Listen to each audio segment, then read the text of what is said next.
He shoved her out the hospital doors the same night her father's grave was still fresh. His mistress smiled. His mother nodded. The crowd stared and did nothing. What he didn't know would break him. Every doctor fighting to save his dying mother now answered to the wife he had just thrown into the rain. Before we begin, if you have ever been treated like you were nothing by the very people who owed you everything, this story is for you.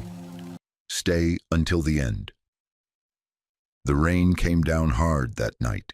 It hit the tall glass windows of the hospital like the sky itself was crying. Inside, the lobby was bright and warm. Outside, the world was cold and gray. And somewhere between those two worlds stood a woman named Imani Brooks, still wearing the black dress she had buried her father in that very morning. She had not changed clothes, she had not eaten, she had not slept. Her eyes were swollen from crying at the graveside, and her hands still smelled like the soil she had dropped onto her father's casket. But she came anyway. She came because her husband's mother was sick, and a good wife shows up, even on the worst day of her life. That morning she had stood alone under a gray sky and watched them lower the only family she had left into the ground. No crowd came, no flowers filled the place, just a tired preacher, a few old neighbors, and a daughter who could not stop shaking. She had whispered goodbye to her father with dirt on her hands and a hole in her chest. And then she had driven straight to this hospital because she thought somewhere deep down that maybe her husband would hold her tonight. Maybe on a night this dark, the man she married would finally be soft with her. She was wrong. She did not yet know how wrong. Imani walked slow across the shining floor. Nurses moved past her. Families sat in plastic chairs waiting for news on the people they loved. She came to check on Loretta Green, the woman who had spent 10 years making her feel small. She came not because Loretta was kind to her. She came because that was the kind of woman her father had raised. Then she saw him, her husband, Marcus Green. He was standing near the front desk, dressed sharp, his face tight with something ugly, and he was not alone.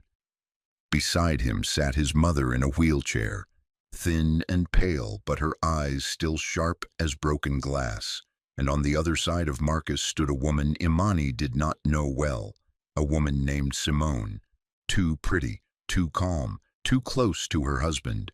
Imani's chest tightened, but she kept walking. She told herself she was imagining things. She told herself grief was playing tricks on her tired heart. "Marcus," she said softly, "I came to see how your mother is doing." The whole lobby seemed to pause. Marcus turned to her slowly, and his lip curled like he had smelled something rotten. "You came," he said loud enough for strangers to hear. "You came here? Looking like that?" Imani froze. "I came from my father's funeral," she whispered. "I came straight here." "Your father," Marcus said, and he laughed. A cold, mean laugh. "A nobody who left you nothing, just like you. A nobody who married into this family and brought nothing but shame." The words hit her like stones. People in the lobby turned to look. A nurse stopped walking. A man lowered his newspaper.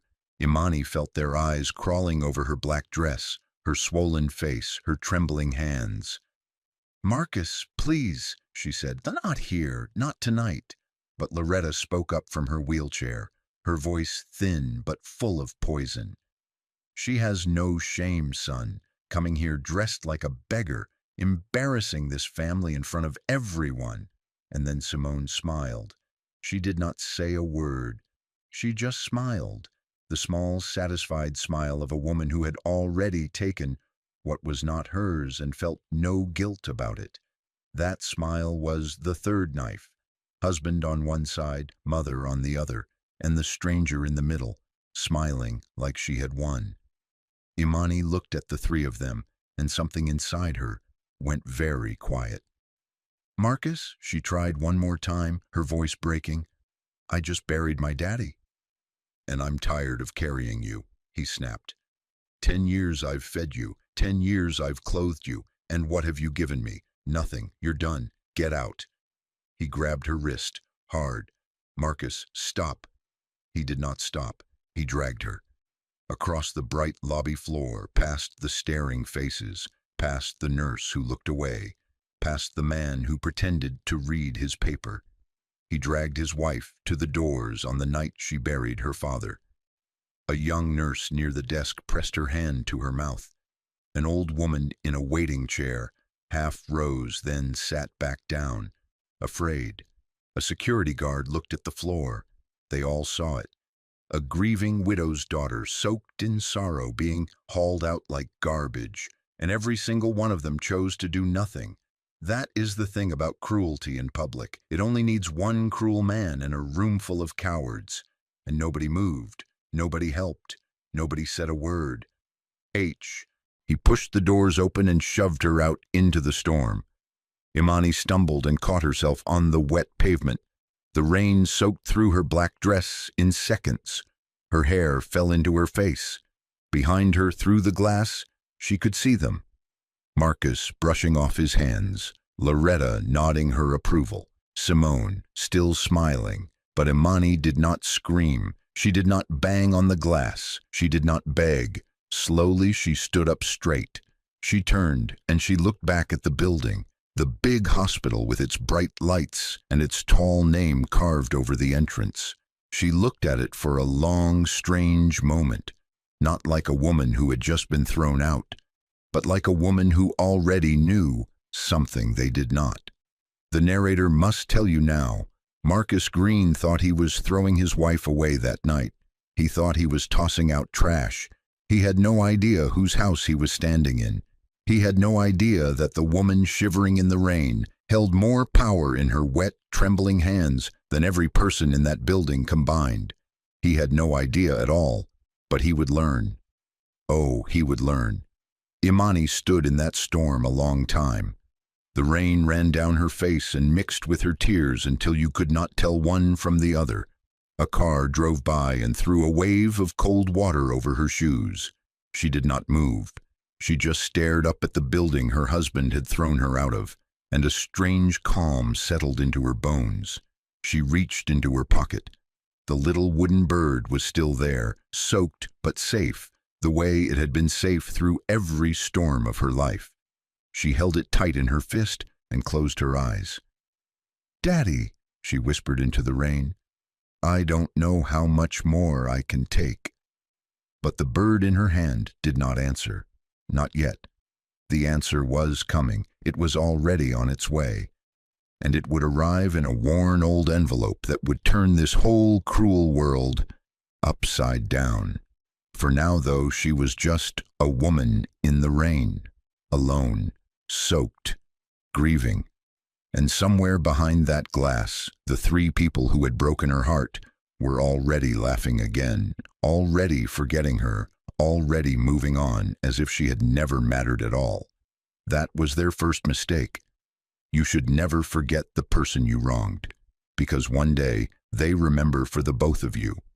To understand the woman in the rain, you have to go back, way back. Back before the big house and the cruel husband, back to a small, tired neighborhood where the streets cracked in summer and the porches sagged with age.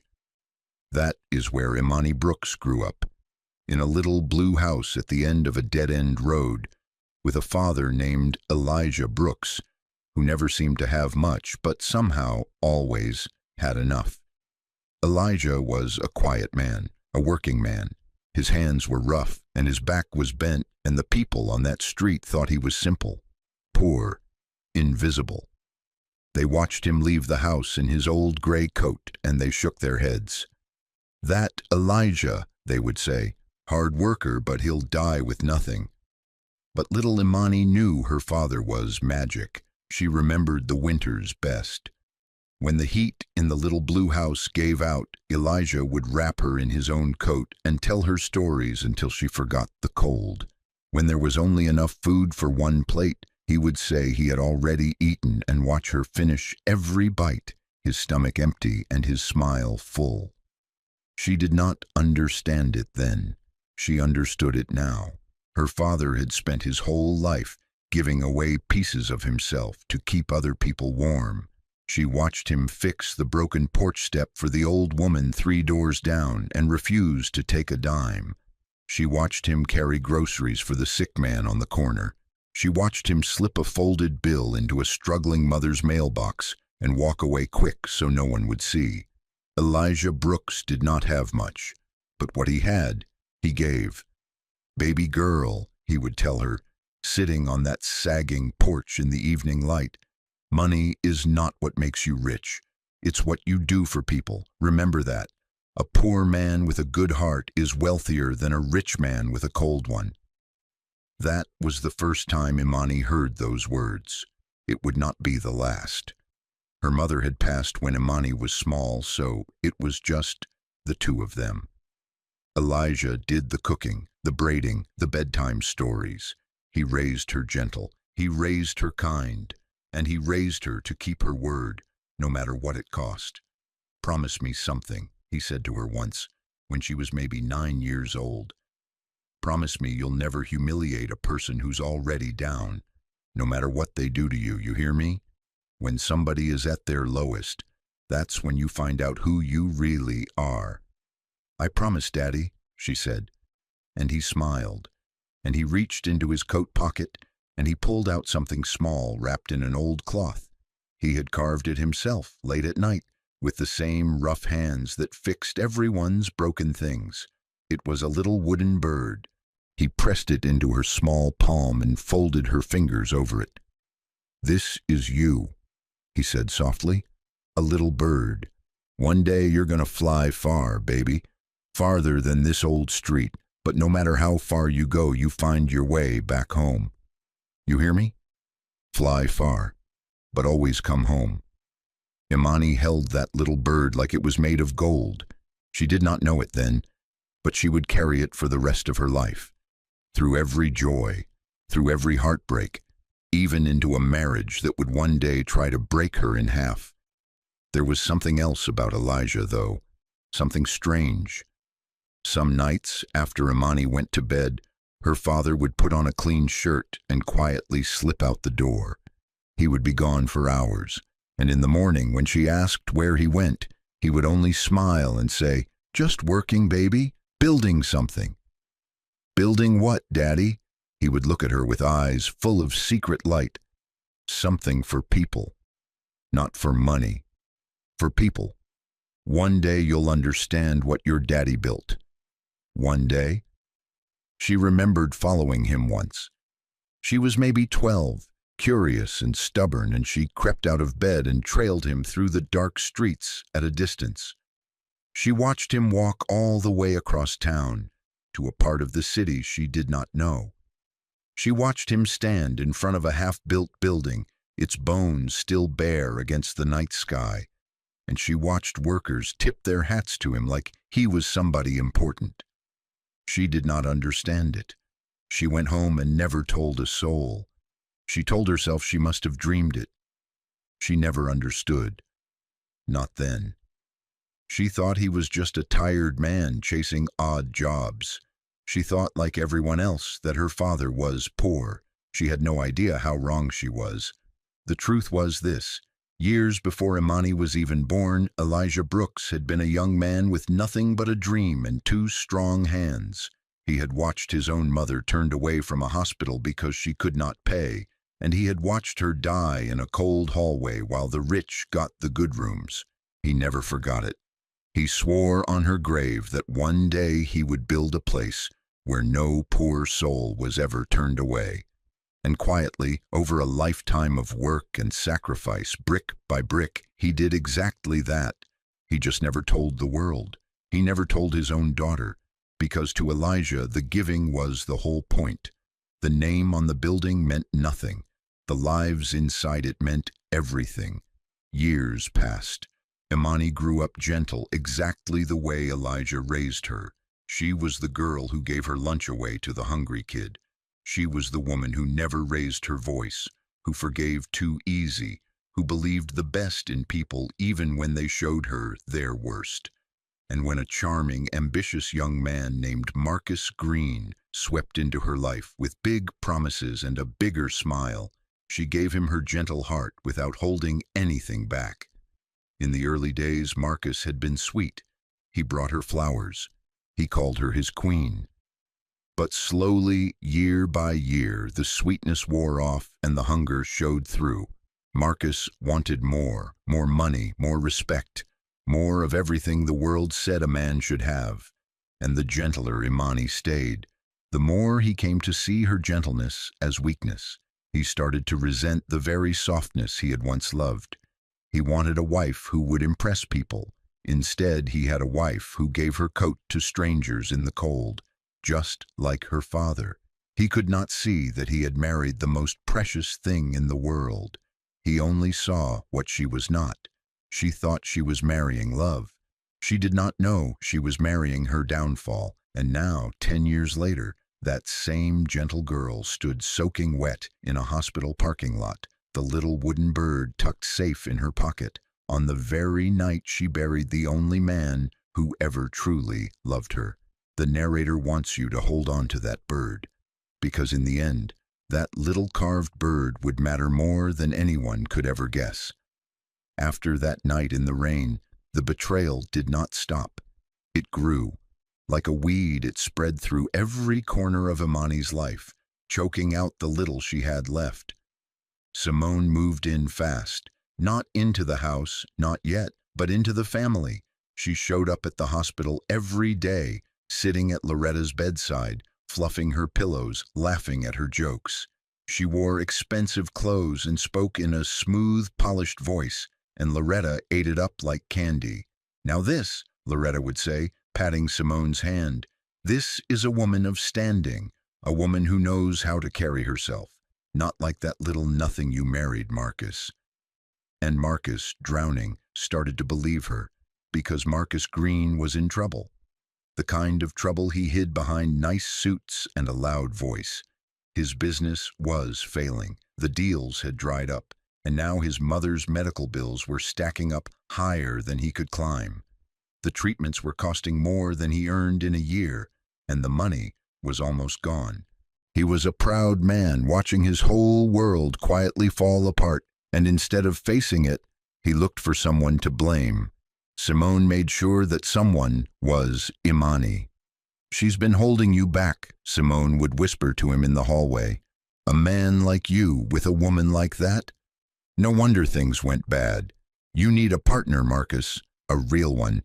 Someone who lifts you up instead of dragging you down." There was one evening that cut deeper than all the rest. Imani had cooked Marcus his favorite meal, the way she used to in the early days, hoping to reach the man she had once loved. She set the table with care. She waited. The food went cold. When he finally came home near midnight, Simone's perfume was on his collar, and he looked at the table she had set and laughed. "You really think a plate of food fixes anything?" he said. "Look at you, still trying, still pretending anybody wants you here." He scraped the meal into the trash right in front of her and went to bed. Imani stood alone in the kitchen and did not cry. She had run out of tears. That was the night she truly understood that the man she married was already gone, and maybe he had never really been there at all. Lie after lie. And Marcus swallowed every one. He stopped coming home. He stopped answering Imani's calls. When she did see him, his eyes were cold, like he was looking at a stranger he could not wait to be rid of. He told her she was the reason his life had fallen apart. He told her she was dead weight. He told her she had been hiding things from him, plotting against him, when the truth was she had never told a lie in her life. And Loretta pushed harder. "Get rid of her, son," she said from her sick bed. "Divorce that girl and marry someone worthy. Simone comes from a good family. Imani comes from nothing. You owe her nothing. Throw her out for good." The family closed around her like a fist, and Imani, already broken by her father's death, began to fall apart. She stopped eating. The food turned to ash in her mouth. She stopped speaking because there was no one left to listen. She would sit alone in the quiet house for hours, holding that little wooden bird in her open palm, staring at it, waiting for it to tell her what to do. But the bird stayed silent, and so did she. There were nights she sat on the bathroom floor with the lights off, just to feel the dark wrap around her. There were mornings she could not remember why she should get up. She had lost her father and her husband in the same season, and the worst part was that one of them was still alive, still walking past her like she was furniture, still warm in his cruelty, numb. That is the only word for what she became, a woman so full of pain that she could no longer feel it. She moved through her days like a ghost in her own life, and slowly, quietly, she began to disappear. The narrator has seen many people reach this place, the place where the heart goes still and the light goes out. Some people never come back from it. But Imani Brooks was about to learn that the lowest valley is sometimes the doorway to the highest mountain. Because one gray afternoon, a knock came at her door. She opened it slow, expecting nothing. And there stood a tall, calm man in a long coat, a doctor. His name was Andre Wells, the chief physician at the very hospital where she had been thrown into the rain. She had seen him before, in the halls, always nodding at her with a strange, knowing kindness she never understood. "Mrs. Brooks," he said gently. He did not call her Mrs. Green. He called her by her father's name. "May I come in? I have something for you. Something your father asked me to give you. He made me promise." Imani's heart stopped. "My father?" Andre Wells stepped inside and reached into his coat. He pulled out an envelope, old, worn, sealed with her father's own careful hand. And written across the front, in Elijah's familiar handwriting, were the words, "For my baby girl, to open only when they try to take everything." Imani's hands shook as she took it. "What is this?" "Your father was a great man," Andre said quietly, his eyes wet. "A far greater man than this world ever knew. Read it, Imani. And when you're ready, come find me. There is so much you don't know." He left her alone with the envelope, and for a long time she just stared at it. This last gift from the man she had buried. Then, with trembling fingers, she opened it. "My baby girl," it began. "If you are reading this, then I am gone, and the people around you have shown you their true faces. Do not cry for me. I lived a good life because I had you in it. Now listen to your daddy one more time. The thing I built for you, but more than that, I built it for every person the world threw away.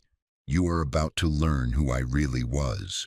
Do not let it change your heart. Stay gentle. Power is only worth having in the hands of someone who knows how to be kind with it. Lift your head, baby girl. It is time to fly." She read her father's words, the words he had hidden away for this exact moment, as if he had known, somehow, that they would one day try to break her. She read them once, then again, then a third time, her lips moving with every line. And as she read, something happened. Her hands stopped shaking. The tears, for the first time in weeks, stopped falling. She sat up straight. Her breathing slowed, and a strange, cold stillness settled over her, deep in her bones. It was the kind of still that comes right before the storm, the kind of quiet the ocean goes before the wave rises up to swallow the shore. The little bird was about to fly, and the people who threw her out were about to learn exactly who they had thrown away. 2 weeks later, the hospital held its grand annual gala. It was held right there in the big lobby, the same shining floor where Imani had been dragged across like trash. They cleared out the chairs and brought in round tables with white cloths. They strung up soft golden lights. The most important people in the city came in their finest clothes, sipping from tall glasses, smiling their practiced smiles. It was a night to honor the hospital and the people who kept it running. Marcus Green was there, of course. He arrived in a borrowed suit and a confident grin, performing a wealth he no longer had. Simone hung on his arm in a glittering gown, glowing like she already owned the place, and Loretta was wheeled in like a queen draped in pearls, her sharp eyes sweeping the room for anyone she could look down on. They laughed, they mingled, they told themselves they belonged. Then the doors opened, and Imani Brooks walked in. But this was not the broken woman from the rain. This was not the ghost who had stopped eating, the wife who had been dragged across the floor. This woman walked tall. Her head was high, her dress was simple but powerful, dark and elegant, and she wore no jewels at all except one small thing in her hand. She moved through that grand room slow and steady, and every head turned to watch her. The whole gala seemed to shift. Conversations died in the air. Glasses lowered. Even the music seemed to grow quiet.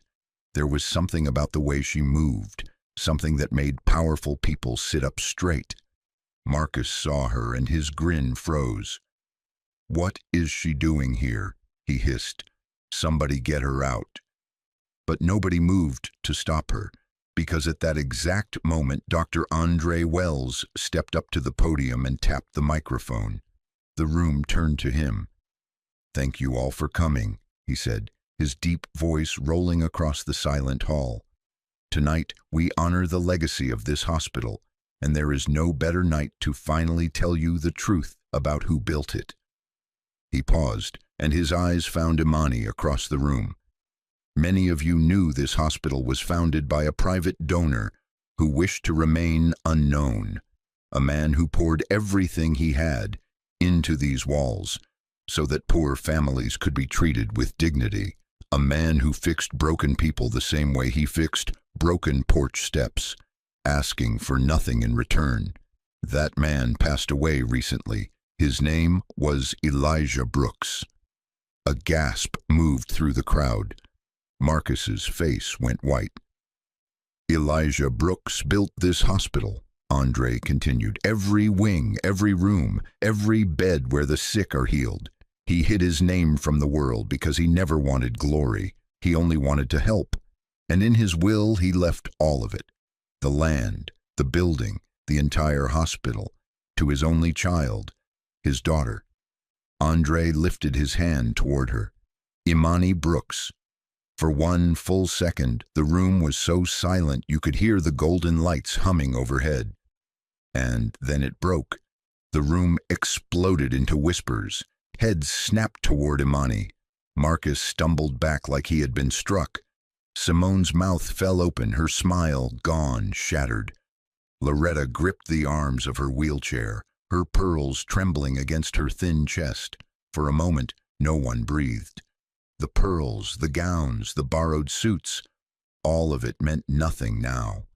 The whole golden room had been built by the hands of a poor man they would have stepped over on the street, and his daughter, the woman they had watched get dragged out into the storm, owned every brick of it. Imani walked forward slowly. She did not rush. She did not gloat. She stepped up beside Andre, and she looked out over the sea of stunned faces. And when she finally spoke, her voice was soft and calm and utterly devastating. "My father was a poor man," she said. "That is what you all believed. That is what my husband believed. That is what his family believed when they dragged me out of these doors on the night I buried him." She let that hang in the air. Marcus could not breathe. "But my father was never poor," she continued. "He was the richest man this city ever knew, not because of what he had, because of what he gave. He built this place with his own 2 hands and his whole heart, so that people with nothing could still be saved. And he left it to me." She turned slowly and looked directly at Loretta in her wheelchair. "Every doctor in this building works for me now," she said quietly. "Every nurse, every machine keeping your mother alive, Marcus, runs on my name. The very treatment you cannot afford, the care that is keeping her breathing tonight, every breath of it passes through my signature. The thing you chased your whole life, the wealth you married me to escape, I was carrying it the entire time. And you never even looked. The silence in that room was total. You could have heard a tear fall. Marcus opened his mouth. Nothing came out. Simone took a step away from him, already calculating, already gone. Loretta lowered her head, and for the first time in her cruel life, she had nothing to say. Imani did not yell. She did not throw their cruelty back in their faces. She simply reached into her hand and set down the one thing she had carried in with her, a small hand-carved wooden bird. She placed it gently on the podium where everyone could see it. A poor man's gift to his little girl, the truest treasure in that whole golden room. A few people in the crowd began to clap, then more. Then the whole room rose to its feet, applauding the quiet woman in the simple dress, the daughter of the poor man who had saved so many of them without ever asking their names. The same crowd that had once stared and done nothing now stood for her. Marcus sat frozen in the middle of it, the only man not clapping, the loneliest man in the room. "My father told me to fly far," she said, "but always come home. Well, Daddy, I'm home." And she stepped back, calm as still water, while the people who had thrown her into the rain sat drowning in the truth. The narrator wants you to sit in this moment, because this is the moment everything turned. Not with a scream, not with a slap, but with the quiet truth of a gentle woman who had carried her power so humbly that no one ever saw it coming. That is the most dangerous kind of strength there is, the kind that never announces itself until the day it does. After that night, the truth did its work the way truth always does, slowly, completely, without mercy and without a single raised voice. Marcus Green lost everything, not just the lie of his wealth, but the mask he had worn for years. The borrowed suits could not save him now. The important people who shook his hand at the gala stopped returning his calls. His failing business finally collapsed for good, and there was no rich wife to blame anymore because everyone now knew the truth. The rich wife was the one he had dragged across the floor. And then came the part that truly broke him. His mother was still sick, still in that hospital, still needing the care that cost more than he could ever pay. And the woman who controlled all of it, every doctor, every dose of medicine, every machine, was the wife he had thrown away. For days he could not do it. His pride would not let him. He drove to the hospital and sat in the parking lot, the very lot where he had thrown his wife into the rain, and he could not make himself walk in. He thought of all the cruel things he had said. He thought of her face that night, soaked and trembling, and he understood, too late, that the woman he had treated like nothing had been the best thing that ever happened to him. But his mother was dying, and a dying mother will humble even the proudest man. Marcus had to go back. He had to walk through those same doors, lower his proud head, and beg. He found Imani in the hospital corridor, dressed simply, speaking kindly to a frightened family in the waiting room. When she finished, she turned and saw him standing there, smaller than she had ever seen him. "Imani," he choked out, "please, my mother. She needs the treatment. I can't. I have nothing. Please, for her." The narrator wants you to understand what most people would have done here. Most people would have laughed. Most people would have said, "Now you know how it feels." Most people would have thrown him out into a storm of his own. But Imani Brooks was not most people. She was Elijah's daughter. She looked at the man who had humiliated her, who had dragged her across the floor on the worst night of her life. And she remembered a promise she made on a sagging porch when she was 9 years old. Never humiliate a person who's already down. That's when you find out who you really are. "Your mother will get her care," Imani said quietly. "Every bit of it, not because of you, because I will not let a sick woman suffer for the sins of her son. My father would not have allowed it, and neither will I." Marcus broke down right there in the hallway, sobbing, ashamed, undone by her mercy more than any revenge could have undone him. For mercy is a heavier thing than punishment.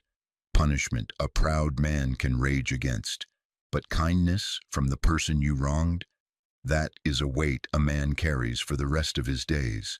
In the months that followed, the city watched him shrink. The man who once filled a room with his loud voice now walked with his head down. People who had laughed at his jokes now looked away when he passed. He had traded a faithful wife for a flattering stranger, and he had lost them both. He had thrown away the only person who ever truly stood by him, and the whole world had seen him do it. That is the cruelest karma of all. Not the losing, the remembering. Simone was already long gone. The moment the money and the status vanished, so did she. She did not love Marcus. She loved what she thought he had. And when the truth came out at that gala, she slipped out of the room and out of his life and never looked back. The outsider who had smiled while Imani was thrown into the rain disappeared without so much as a goodbye. That is the way of people like her. They are only there for the sunshine. They run at the first sign of rain. And Loretta, proud, cruel Loretta, who had called Imani a beggar and a nothing. She lay in her hospital bed, kept alive by the kindness of the very woman she had spent 10 years tearing down. When Imani came to check on her one quiet evening, Loretta could not even meet her eyes.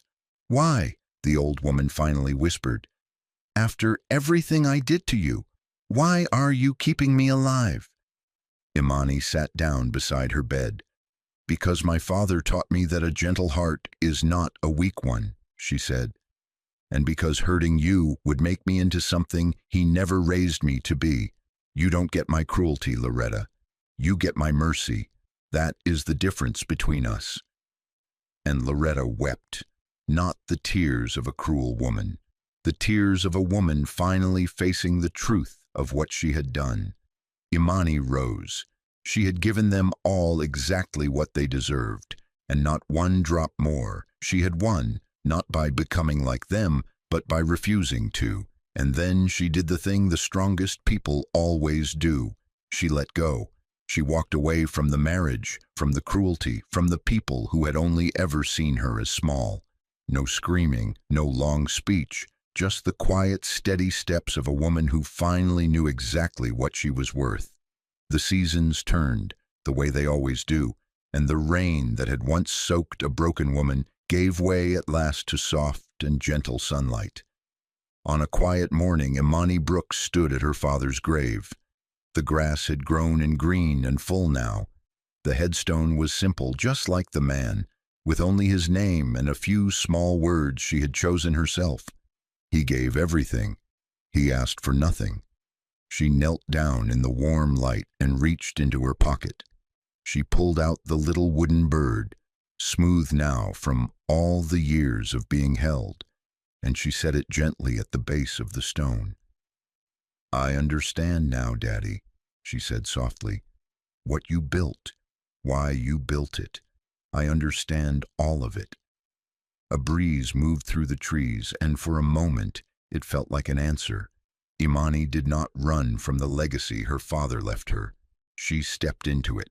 She took over that great hospital, and she ran it the way Elijah would have wanted, with gentleness, with dignity. She made sure the poorest families were treated like the richest. She fixed broken people the way her father fixed broken porch steps, asking for nothing in return. The cold halls grew warm under her care. She opened a new wing for families who could not pay a dime, and she named it after her father, so that at last the world would know his name. She walked those halls every morning, learning the names of patients, holding the hands of the frightened, sitting with the dying so that no one would pass alone in a cold hallway the way Elijah's mother once did. The nurses said the whole building felt different now, lighter, like something good had finally come home to live in it. And the young nurse who had pressed her hand to her mouth that rainy night, the one who had been too afraid to help, came to Imani one day in tears to apologize. Imani only smiled and took her hand. "You were afraid," she said. "I understand fear. Just promise me that next time you see somebody being treated like they're nothing, you'll be braver than the room. That's all I ask." The young nurse never forgot those words, neither did anyone else who heard them. And the people who had once watched her fall, who had stared through the glass and done nothing, now watched her rise. They saw the woman they had mistaken for nothing become the quiet beating heart of the whole city. They learned, the way the whole world eventually learns, that you should never measure a person by how softly they speak. Imani found peace, real peace.